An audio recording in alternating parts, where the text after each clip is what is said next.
చాప చుట్టేసి కపలు వెళ్ళిపోవడం కదండి. మనం కూడా 3 ప్రాణాయామాలు చేసుకోవాలండి. ఆ 3 ఏంటంటే కపాలభాతి,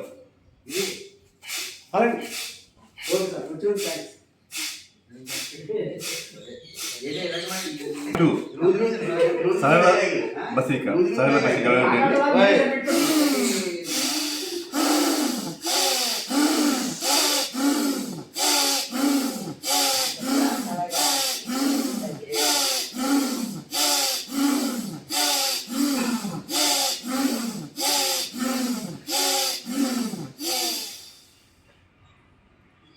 ప్రాణాయామం చేసేటప్పుడు కూడా కళ్ళు తెరవకూడదండి. నెక్స్ట్ 3వ మనం చేసేది ఏంటంటే నాడీ శుద్ధి ప్రాణాయామం కానీ అనులోమ విలోమ కానీ ఎడముక్తి గాలి తీసుకోవడం నిండుగా, కుడిముక్తి వదలవు.